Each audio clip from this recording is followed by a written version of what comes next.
en primer lugar, agradecer al Señor por esta oportunidad que nos da de poder compartir estos temas y también agradecer a la iglesia a través del pastor Daniel poder organizar esta actividad que de una u otra manera nosotros como cristianos nos afectan. Pues a veces nosotros pensamos que como cristianos no nos vemos involucrados y precisamente nosotros como ciudadanos de esta república tenemos un deber cívico que es precisamente poder emitir nuestro voto y sobre todas las cosas, si uno va a emitir un voto, tiene que hacerlo de manera informada. Les voy a invitar a que podamos orar, inclinar nuestro rostro y nos dirijamos al Señor. Oremos. Padre Celestial que estás en los cielos, gracias te damos por esta oportunidad que tú nos das de poder escudriñar, Señor, primero tu palabra, a través de las distintas disciplinas y ciencias en las cuales tú te manifiestas, y una de ellas es precisamente el derecho. Y gracias te damos, Padre Celestial, porque hay un grupo de tus hijos reunidos en tu nombre, con el propósito de poder informarse para tomar una decisión acertada, adecuada y sabia en los tiempos que nosotros hoy en día vivimos. Gracias te damos porque tú eres bueno, estás en medio de cada uno de nosotros, y te ruego, Padre Celestial, que tú me puedas dar la claridad, el entendimiento y también el discernimiento para poder explicar estos temas, Señor, y que se hagan entendibles para que así cada uno de nosotros pueda salir edificado. Gracias porque tú eres bueno, eres misericordioso, y a pesar de las pruebas y dificultades que como sociedad y que cada uno de nosotros nos toca vivir a diario, tú estás en medio nuestro. Por Cristo Jesús te lo agradecemos. Amén. Bien, entonces, hermanos queridos, nosotros vamos a hablar sobre un tema dentro de los tantos temas que contempla el orden constitucional, que es precisamente la libertad de culto. Pero previamente a poder analizar todo esto, lo que nosotros estamos viviendo y experimentando como país, tenemos que decir lo siguiente. Primero, la regla de fe y conducta que mueve y dirige la iglesia es la palabra de Dios.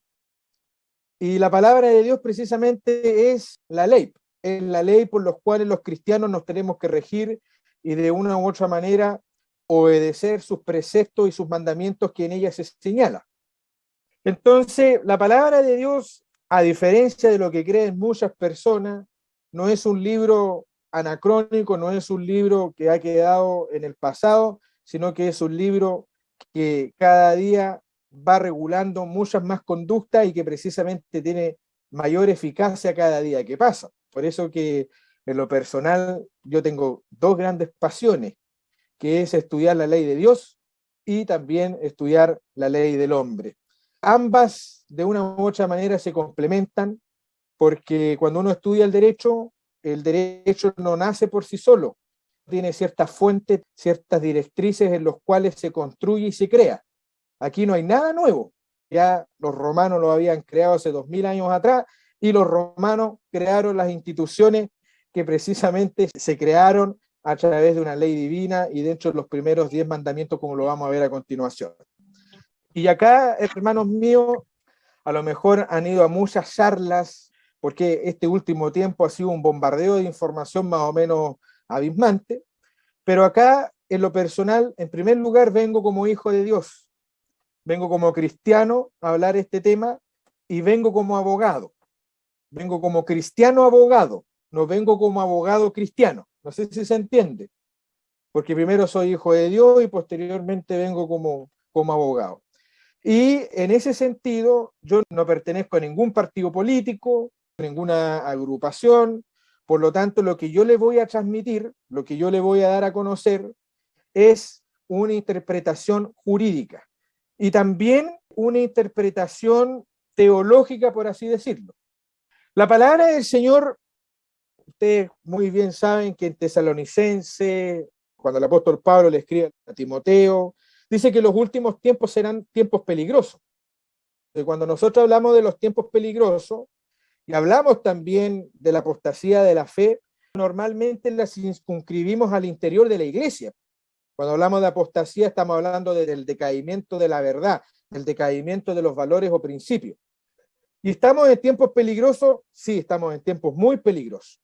Y a diferencia de lo que sucede en el Medio Oriente, claro, nuestros hermanos en Cristo que están al otro extremo del mundo, dan y ofrendan su vida por la causa de Cristo. Existe una persecución que comenzó hace mucho tiempo. Sin embargo, en el occidente se ha dado la particularidad, hermanos míos, que el peligro y la apostasía de la fe no solamente se está circunscribiendo al interior de la iglesia, sino que la apostasía y los peligros se están traduciendo en un cambio ideológico y un cambio de paradigma en la convivencia social. O sea, nosotros tenemos persecución, sí, tenemos persecución. Pero la persecución que el occidente vive y nuestro país vive es una persecución ideológica, salvo algunas excepciones como sucede en la región del Biobío, la región de la Araucanía y la región de los ríos, que han habido casos que han quemado iglesias, han habido hermanos, pastores que se han visto lamentablemente lesionados producto de armas de fuego. Entonces, eso, hermanos míos, es muy importante porque cuando nosotros, y ustedes que residen la gran mayoría en la región metropolitana, cuando comenzamos a ver este estallido social del año 2019, esto no es un estallido social, este es un estallido moral, es una decadencia en lo valórico y en lo moral. El que piense y crea que esto fue algo espontáneo, como que esto no estaba planificado, de verdad que existen antecedentes empíricos y evidencias que acreditan que esto no fue un estallido.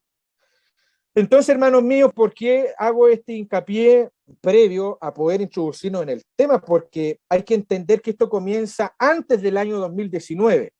Esto se viene gestando aproximadamente 40 años en nuestro país, en que se ha venido generando un cambio de paradigma en lo cultural, en lo sociológico, en lo antropológico, en lo jurídico, etcétera. En que el rompecabezas, que son distintas piezas que se han ido gestando a través del tiempo, el rompecabezas ya se está terminando. ¿Y cómo se está terminando? Con una de las normas más importantes que regula la organización del Estado, que es una constitución política de la República. ¿Y por qué yo hago mención a esto? Porque a nivel internacional hemos visto fuertes movimientos sociales que han influido en nuestro país de manera muy silenciosa que nosotros ni siquiera nos hemos dado cuenta, y de manera internacional se ha venido gestando un cambio cultural. Entonces, hermanos míos, esto a la luz de la Escritura, nosotros sabemos que el enemigo de este mundo gobierna en este mundo de pecado, pero para poder tomar el control, tiene que tomar control de una de las disciplinas que son más importantes dentro de una sociedad. Y esa disciplina es precisamente el derecho. O sea, si toma control del derecho, toma el control de todas las demás ciencias. Y esto se los comento, hermanos míos, porque esto no es solamente la realidad que vive en nuestro país, sino que es una realidad que viene hace mucho tiempo que se viene gestando esto. Entonces, hermanos, cuando nosotros hablamos de este cambio constitucional, no solamente estamos hablando de un texto político o de un texto jurídico, sino que estamos hablando de un cambio cultural, un cambio de paradigma en distintos aspectos.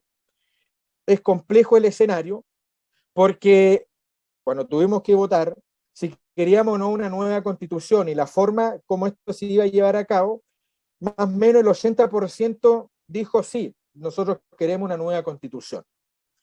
Usted cuando dijo que tal vez sí quería una nueva constitución o no quería una nueva constitución, y que la gran mayoría quiso sí tener un cambio de constitución, la verdad de las cosas es que no supieron mucho lo que votaron. Porque para poder entender esto, a lo menos hay que estudiar, no leer, a lo menos hay que estudiar las tres constituciones principales que ha regido en nuestro país, que es la Constitución del año 1833, la Constitución de 1925 y la Constitución que está actualmente vigente, que es la Constitución del año 1980, con la última gran reforma del año 2005. Entonces, cuando usted le dice, ¿quiere usted un cambio de una nueva Constitución? En el fondo lo que le están queriendo decir, hermanos míos, es si el sistema o este proceso fracasa, no es culpa de este órgano abstracto, poderoso, que es el Estado, sino que la responsabilidad es de la ciudadanía. ¿Se entiende, verdad? ¿Por qué? Porque en el fondo es una decisión que le corresponde a la ciudadanía, y si esto sale mal, el Estado, en un buen chileno, se lava las manos, toma una actitud netamente neutral. Entonces la situación, hermano, es compleja. Es compleja tanto si el 4 de septiembre gana el apruebo o gana el rechazo. Acá, jurídicamente, el proceso constituyente del año 2019 hasta la fecha, el proceso constituyente fracasó. ¿Por qué digo que fracasó? Porque resulta que ahora nosotros nos vemos enfrentados a muchas interpretaciones. Seguramente ustedes han escuchado apruebo con reforma, otros apruebo sin reforma, otro rechazo por sí solo, otro rechazo con reforma, rechazo con acuerdo. Eso jurídicamente, eso no puede ser concebible, porque la papeleta electoral es apruebo o rechazo. Esas son las dos opciones. Entonces, cuando usted ve que existen distintos matices, distintas interpretaciones que hay del apruebo y del punto de vista del rechazo, ya nos genera un indicio que este proceso no funcionó. Porque cuando nosotros hablamos de una constitución política, la palabra constitución viene del latín constitutio, que significa cimiento, fundamento de un Estado. Y las constituciones nacen por una razón, para que la ciudadanía se pueda comunicar a través del Estado. O sea, la forma como la ciudadanía se comunica con el Estado es a través de las constituciones políticas. Porque en el fondo las constituciones vienen a ser una especie de declaración de derechos. Las constituciones declaran cuáles son los derechos, cuáles se tienen que respetar, y también regula cómo el Estado se tiene que organizar. O sea, una constitución nace para que el Estado no le ponga el pie encima a los ciudadanos. Lo que le pone freno al Estado es una constitución política. Entonces las constituciones políticas y el proceso que nosotros estamos viviendo se hacen dos interpretaciones. Se hace una interpretación política, y ustedes ven normalmente todos los políticos hablando de lo que es una constitución. Algunos defienden, otros no la defienden, pero tiene distintas interpretaciones políticamente, pero tiene una interpretación jurídica. O sea, ¿cuál es la invitación? La invitación es que usted tiene que escuchar la interpretación jurídica, no la interpretación política. ¿Por qué? Porque la interpretación política, el pensamiento político, lo que busca siempre, sea cual sea la Constitución, es plasmar su ideología en una carta fundamental. ¿Y para qué? Para llegar al poder. Eso es en el fondo. Por eso que los partidos políticos se disputan constantemente qué hacer en una constitución, porque si ellos plasman su ideología en la constitución, a través de ese mecanismo pueden llegar al poder. Entonces usted la interpretación que tiene que escuchar es una interpretación objetiva, que es una interpretación jurídica. Entonces, hermanos, cuando nosotros hablamos de una constitución, lo primero que tenemos que preguntarnos nosotros es lo siguiente: ¿dónde nacen las constituciones? ¿A quién se le ocurrió crear esto? Miren lo novedoso, porque resulta que todas las iglesias, cuando nacen a la vida jurídica, tienen que crearse a través de personalidad jurídica. Y seguramente la iglesia tiene su propia constitución. Todas las corporaciones, todas las misiones tienen una constitución en donde se rigen cuáles son sus principios, cuáles son las atribuciones, cuáles son las facultades, cómo se estructura. Entonces, ¿qué es lo que sucede? Que los ordenamientos jurídicos de cada país, cuando crea una constitución, tiene que decir lo siguiente: oye, si vamos a crear una constitución, ¿dónde vamos a reconocer estos derechos? ¿Dónde sacamos estos derechos?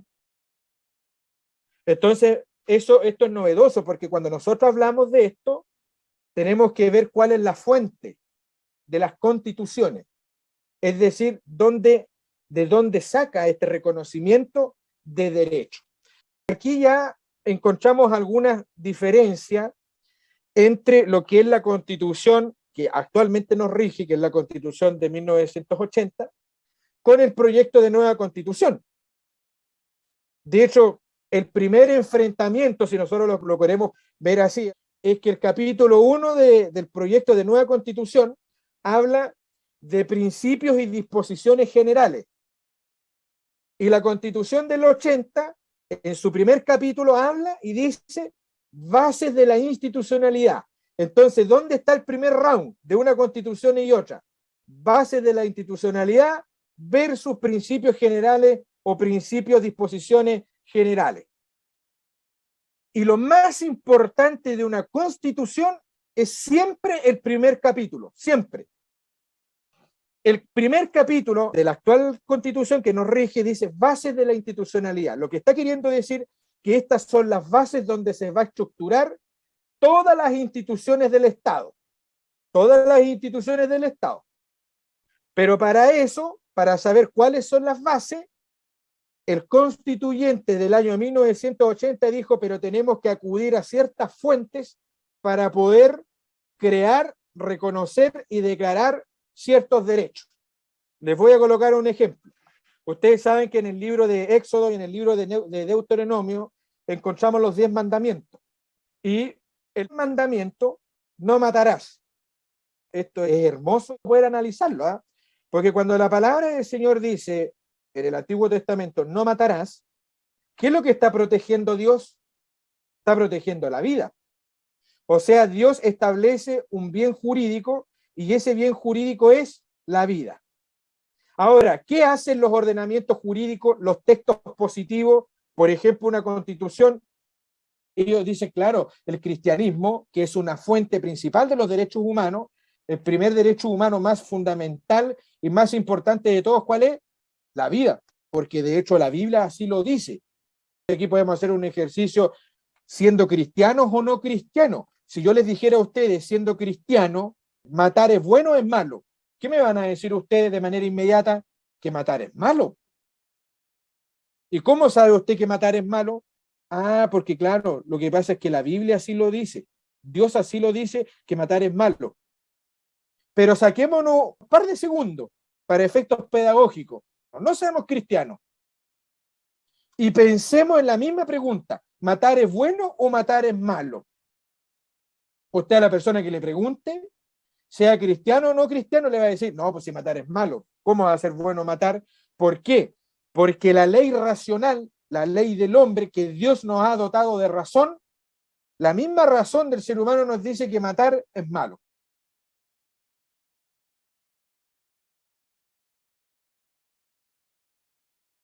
Entonces, ¿qué es lo que hacen las constituciones? Reconocen, ojo, esto es importante, las constituciones no crean derechos. Las constituciones no consagran derechos, no. Las constituciones no crean ni consagran. Las constituciones lo que hacen es reconocer, porque estos derechos están antes de la fundación misma del Estado. Estos derechos estaban antes que incluso existiera un Estado. Entonces, lo que hace el Estado es solamente declarar y reconocer estos derechos. Entonces, fíjense ustedes que la Constitución lo que hace es reconocer el derecho a la vida. ¿Y dónde lo reconoce? Lo reconoce en su artículo 19, número 1 de la actual Constitución, que dice que la Constitución asegura a todas las personas el derecho a la vida, a su integridad física y psíquica de la persona. Y el inciso segundo dice, la ley protege al que está por nacer. Proyecto de nueva Constitución. Proyecto de nueva Constitución. Principios y disposiciones generales, que dice el primer capítulo, no tiene base. Ese es el problema. No tiene base, no tiene una fuente donde acudió. Entonces, ¿qué es lo que pasa? Que el proyecto de nueva Constitución reconoce, sí, reconoce el derecho a la vida, pero lo reconoce de la siguiente manera, dice, se reconoce el derecho a la vida, a su integridad física y personal y sexoafectiva. La pena de muerte no se podrá aplicar en dicho estado. Parece que se eliminó un inciso. ¿Cuál inciso? Que se protege al que está por nacer. O sea, mire, ya encontramos dos diferencias. Una, la base de la institucionalidad que contempla la Constitución del 80, se va al cristianismo para reconocer que el derecho a la vida se tiene que proteger tanto incipiente como independiente. El proyecto de nueva Constitución solamente protege la vida extrauterina, la vida independiente. El que está por nacer no tiene protección. Lo dice el texto. Lo dice el texto. La palabra del Señor, ¿qué es lo que nos dice en el libro de Gálatas? No hay diferencia entre judío ni griego, no hay siervo o libre, porque todos son uno en Cristo. Eso, hermanos míos, ¿sabe cómo se materializa desde el punto de vista de las bases de la institucionalidad? Artículo 1 de la Constitución que está corriendo actualmente. Las personas nacen libres e iguales en dignidad y derecho.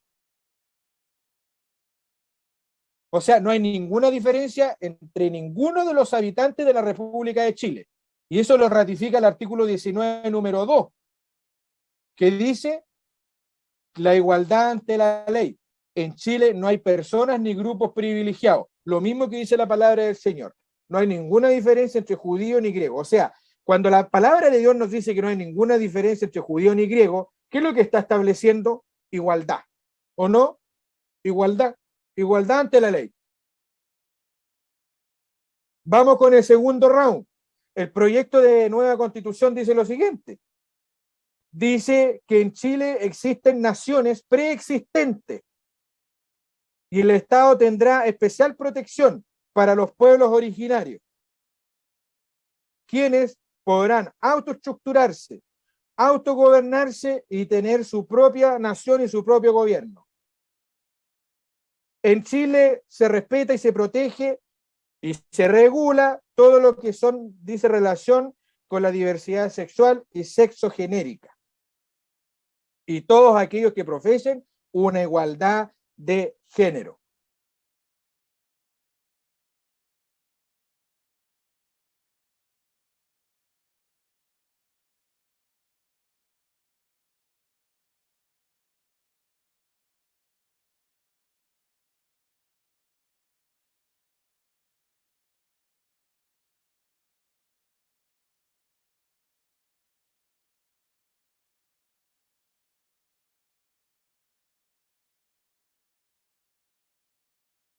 Como abogado, encuentro un problema bien complejo. ¿Por qué? Porque el proyecto de nueva Constitución está creando y está haciendo diferencia y clasificando el estatus, no a las personas, el estatus. Hay personas que se consideran que van a tener mejor derechos que otros, del punto de vista de su estatus, si son dentro de los 11 pueblos originarios que contempla el proyecto de nueva Constitución. Si usted tiene o pertenece a un movimiento de diversidad sexual distinta, y luego al final, a falta de los otros dos anteriores, estamos nosotros, o está cualquier otra persona. ¿Se entiende?